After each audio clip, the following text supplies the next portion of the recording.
25 लाखाचं रोजगाराचं आश्वासन दिलेलं आहे महायुती सरकारनं. ते अंमलात येईल का?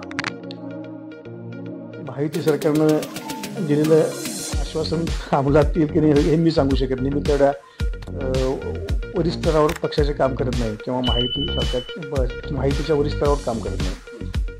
मला तुम्हाला या चॅनलच्या निमित्तानं हे सांगावं लागेल की चंदगड, इब्राहिमपूर, महागाव, हडकर्णी हा जो काय राजमार्ग क्रमांक 201 आहे, हा राजमार्ग क्रमांक 201 अद्ययावत करण्यासाठी, कॉन्क्रीटचा रस्ता करण्यासाठी 269 कोटी रुपयांचा निधी त्यांनी मंजूर करून घेतलेला आहे. साहेब, चंदगड विधानसभामध्ये आपले 3 विभाग आहेत, चंदगड, आजरा आणि गडिंग्लज. अजून विकासाची भरपूर कामे पेंडिंग आहे साहेब. त्याच्याबद्दल विकास करण्यासाठी पुढील वाटचालीसाठी कोणते पाऊल उचलले आहेत साहेब? मला तुमच्या चॅनलच्या माध्यमातून सांगताना एका गोष्टीची नोंद निश्चितपणे द्यायला लागेल. खास करून हिरण्यकेशी नदीला जो पूर येतो किंवा तांबरपळी नदीला जो पूर येतो, घटप्रभा नदीला जो पूर येतो, हा पूर कशामुळे येतो? आहे. मी आता गावी जाऊन जनतेचा प्रतिक्रिया घेतला आणि जनतेचं असं आणि चंदगड विभागातला पण प्रतिक्रिया मी ऐकलं साहेब. आणि तिथलं लोकांचं असं म्हणणं आहे की काही झाले, एमर्जन्सी आला तरी तिथं कुठे जवळपास हॉस्पिटल नाही, ते गडिंग्लज आणि बेळगावला जावं लागतो. त्याच्याबद्दल तुम्ही काय सांगू शकता? त्यासाठीच मी तुम्हाला सांगितलं की आता चंदगड तालुक्यात पाटणेपाटा इथं 33 कोटी रुपये खर्च करून जी इमारत उभी राहणार आहे ट्रॉमा केअर सेंटरची, त्याचं काम सुरू झालेलं आहे. आता मी येतोय लाडकी बहिणीकडे. असं महायुतीने आता 1500 रुपये देत आहेत आणि निवडणूक झाल्यानंतर 2100 पर्यंत त्यांनी आश्वासन दिलेले आहेत. आणि तसंच महाविकास गटाने पण 3000 पर्यंत एक आश्वासन दिलं. त्याच्याबद्दल काय प्रतिक्रिया असेल साहेब? आतापर्यंत मागच्या 5 वर्षामध्ये त्यांचे कोणकोणते कामं त्यांनी केलेले आहे, विकास कामे केलेले आहेत? नमस्कार, इजी ब्रो या यूट्यूब चॅनलवरती तुमचं स्वागत आहे. राष्ट्रवादी काँग्रेस, अजितदादा गट आणि कोल्हापूर जिल्हा उपाध्यक्ष आणि प्रसिद्ध उद्योजक माननीय श्री जयसिंगरावजी चव्हाण यांच्यासोबत आज खास मुलाखत घेत आहे. नमस्कार साहेब. नमस्ते, बोला साहेब. आता चंदगड विधानसभामध्ये मतदान चालू आहे आणि आता इलेक्शनचा शेवटचा टप्पा चालू आहे. प्रचार कसा चालू आहे साहेब? आता प्रचाराचा बराचसा भाग पूर्ण झालेला आहे. राजेश पाटील साहेबांची उमेदवारी माहितीकडून पूर्वीपासून नक्की असल्यामुळं बऱ्याचशा प्रचारातल्या गोष्टी आम्ही उरकलेल्या आहेत.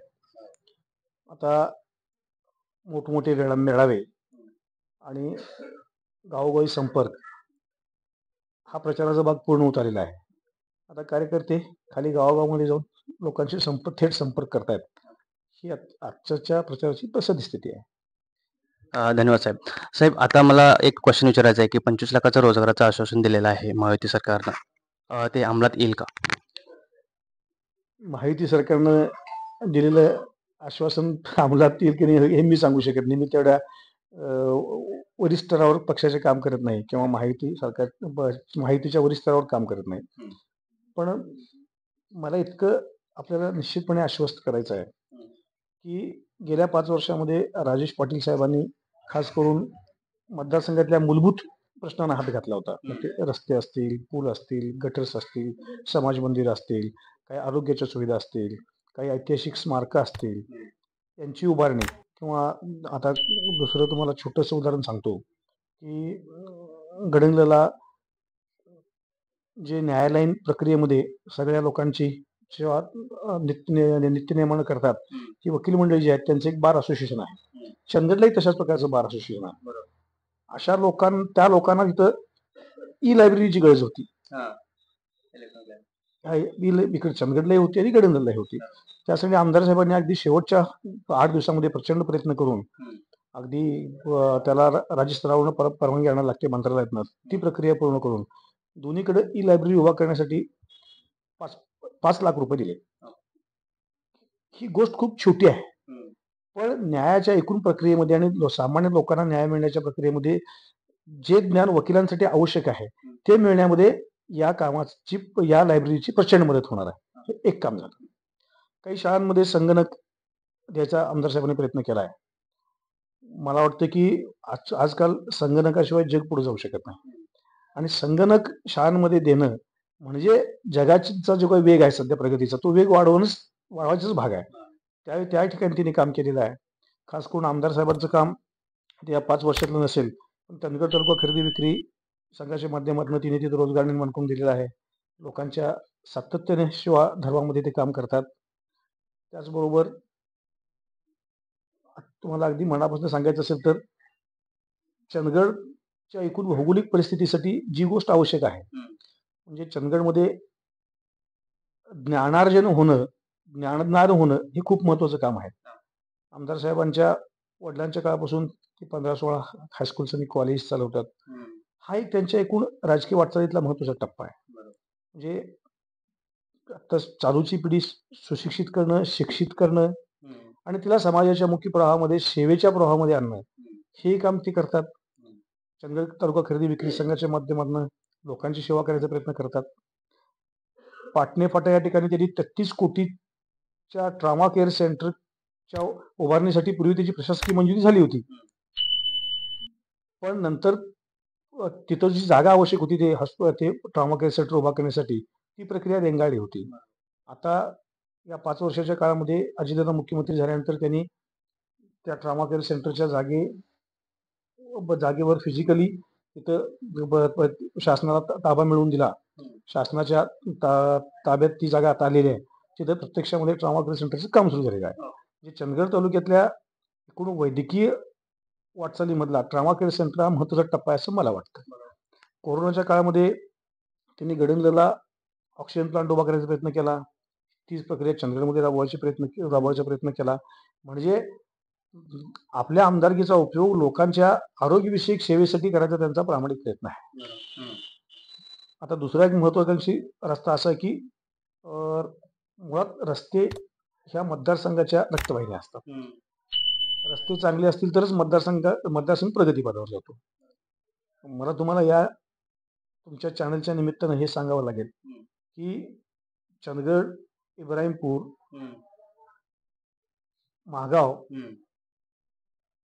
हलकर्णी हा जो काय राजमार्ग क्रमांक 201 आहे, हा राजमार्ग क्रमांक 201 अद्ययावत करण्यासाठी, कॉन्क्रीटचा रस्ता करण्यासाठी 269 कोटी रुपयांचा निधी त्यांनी मंजूर करून घेतलेला आहे. त्याचं टेंडरही झालेलं आहे. आता ही निवडणूक झाली की त्याचं काम सुरू होईल. हा जर रस्ता पूर्ण झाला तर एकूण कोकणामध्ये जो काही एकूण माल उत्पादित होतो शेतकऱ्यांचा, तो कच्चा माल असेल किंवा पक्का माल असेल, तो थेटपणे जोडला जाईल कर्नाटकशी जोडला गेला म्हणजे तो बेळगावशी जोडला जाईल. आणि हा जो काय एकूण रस्त्याची सुविधा खूप चांगली नसल्यामुळं थोडा मुख्य प्रवाहापासून प्रगतीपासून बाजूला पडलेला जो तो भूभाग होता, म्हणजे अगदी चंदगड, इब्राहिमपूर, चितळे, भावेवाडी, तुमचं महागाव, कानोली आणि पुढं हलकर्णीपर्यंत हा भाग विकासाच्या मुख्य प्रवाहामध्ये येईल असं मला वाटतं. धन्यवाद साहेब एवढं माहिती दिल्याबद्दल. साहेब चंदगड विधानसभामध्ये आपले 3 विभाग आहेत, चंदगड, आजरा आणि गडिंग्लज. अजून विकासाची भरपूर कामे पेंडिंग आहे साहेब. त्याच्याबद्दल विकास करण्यासाठी पुढील वाटचालीसाठी कोणते पाऊल उचलले आहेत साहेबांनी?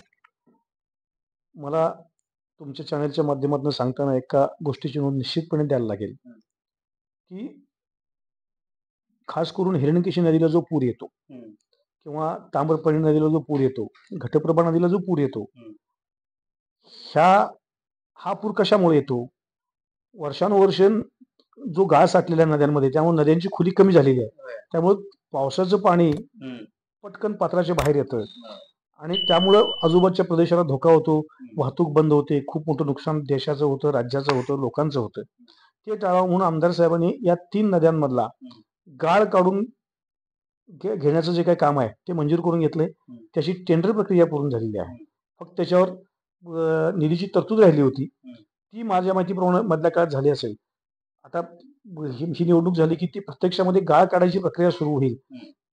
तो एक खूप मोठा त्यांच्या वाटचालीतला टप्पा आहे.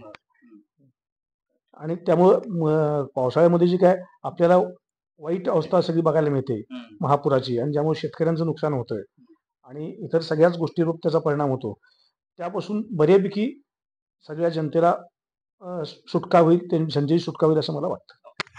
साहेब आता दुसरा एक क्वेश्चन आहे. मी आता गावी गावी जाऊन जनतेचा प्रतिक्रिया घेतला आणि जनतेचं असं आणि चंदगड विभागातला पण प्रतिक्रिया मी ऐकलं साहेब. आणि तिथलं लोकांचं असं म्हणणं आहे की काही झाले, इमर्जन्सी आला तरी तिथं कुठे जवळपास हॉस्पिटल नाही, ते गडिंग्लज आणि बेळगावला जावं लागतो. त्याच्याबद्दल तुम्ही काय सांगू शकता? त्यासाठीच मी तुम्हाला सांगितलं की आता चंदगड तालुक्यात पाटणे फाटा येतं 33 कोटी रुपयाची 33 कोटी रुपये खर्च करून जी इमारत उभी राहणार आहे ट्रॉमा केअर सेंटरची, त्याचं काम सुरू झालेलं आहे. ती इमारत पूर्ण झाली की ट्रॉमा केअर सेंटर तिथं उभं राहील. त्यामुळं इमर्जन्सीमध्ये लोकांना जी काय आरोग्य सुविधा मिळाली ते मिळायचा मार्ग मोकळा होईल. साहेब आता मी येतोय लाडकी बहिणीकडे. असं महायुतीने आता 1500 रुपये देत आहेत आणि निवडणूक झाल्यानंतर 2100 पर्यंत त्यांनी आश्वासन दिलेले आहेत. आणि तसंच महाविकास गटाने पण 3000 पर्यंत एक आश्वासन दिलं. त्याच्याबद्दल काय प्रतिक्रिया असेल सर? महाविकास आघाडीच्या लोकांना हे उशिरा सुचलेलं शहाणपण आहे. मुळात सुरुवातीला 1500 रुपये जेव्हा लाडक्या बहिणींना द्यायचा निर्णय झाला, तेव्हा ह्याच महाविकास आघाडीच्या नेत्यांनी टीका केली की आता राज्य दिवाळखोरीत जाणार, राज्य कर्जबाजारी होणार, राज्य कंगाल होणार. मग 1500 रुपये दिल्यानंतर जर राज्य दिवाळखोरीत जात असेल, कंगाल होत असेल, राज्य आर्थिकदृष्ट्या अडचणीत येत असेल, तर मग तुम्ही 3000 रुपये देण्याची जी काही घोषणा करत आहात ती कशाच्या आधारावर करतात? त्यावेळेला राज्य दिवाळखोरीत जाणार नाही का? त्यावेळेला राज्य कंगाल होणार नाही का? म्हणजे मुळात तुम्हाला अत्यंत जाणीवपूर्वक मला याची नोंद द्यायची आहे की 70 वर्षामध्ये महाराष्ट्रामध्ये पहिल्यांदा हा अभिनव प्रकल्प, ही अभिनव योजना राबवली गेली की लाडक्या सगळ्या बहिणींच्या नावावर 1500 रुपये थेट खात्यावर जमावायला लागले त्यांच्या अकाउंटला. इथं मध्ये काय कोणाची काटछाट कपात असला काय भानगड असला काय प्रकार नाही आहे. मग हे जेव्हा महायुती सरकारनं करायचं ठरवलं तेव्हा याच्यावर टीका करणारे महाविकास आघाडीचे नेते आता आम्ही 3000 देऊ म्हणतात. ठीक आहे, काय हरकत नाही. त्यांचं जेव्हा सरकार येईल तेव्हा ते त्यांनी 3000 ते देतील, पण यावेळेला काय त्यांचं सरकार येईल असं मला वाटत नाही. साहेब आता आणि मी डेव्हलपमेंटकडे येतोय. तुम्ही जवळचे कार्यकर्ता आहेत राजेसाहेब पाटलांचे. साहेब आतापर्यंत मागच्या 5 वर्षामध्ये त्यांचे कोणकोणते कामं त्यांनी केलेले आहे, विकास कामे केलेले आहेत असं? तुम्हाला एक दुसरा महत्वाचा, आता मी तुम्हाला एक 269चा एक कोटीचा एक रस्ता सांगितला. रस्त्यासाठी त्यांनी प्रचंड मोठ्या प्रमाणात निधी आणलेला आहे.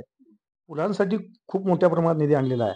फाटकवाडी प्रकल्पाची गळती हा एक खूप मोठा धोक्याचा विषय होता तिकडच्या त्या परिसरातल्या लोकांना आणि धरणाच्या दृष्टीनं. त्यासाठी त्यांनी 30-35 कोटी रुपयाचा निधी मंजूर करून घेतलेला आहे. उच्चंगी प्रकल्प जो त्याची उभारणी गेल्या 24 वर्षापासून प्रलंबित होती वेगळ्या वेगळ्या कारणामुळे. काम सुरू होतं पण अत्यंत मंद गतीनं सुरू होतं, किंबहुना सुरू होतं असं म्हणता येणार नाही आपल्याला. तो जो काय फिनिशिंग टच होता, लागणाऱ्या शेवटच्या टप्प्यामध्ये लागणारा निधी आणि त्यामुळे पूर्ण होणार धरणाचं काम आणि तिथे अडवलं जाणारं पाणी, हा जो काय फिनिशिंग टच होता तो देण्यामध्ये आमदार साहेब यशस्वी झालेले आहेत. ते त्यांच्या एकूण वाटचालीतलं खूप जमेचं काम आहे असं मला वाटतं. जेणेकरून तिथल्या आजऱ्यातल्या 14 आणि गडंदमधल्या आजऱ्यातल्या 12 आणि गडंदमधल्या 14 अशा 16 गावांचं पिण्याचा आणि शेतीचा प्रश्न त्यामुळे सुटणार आहे. ठीक आहे साहेब. आता साहेब मी तुमचं एक सभेमधलं एक भाषण ऐकला.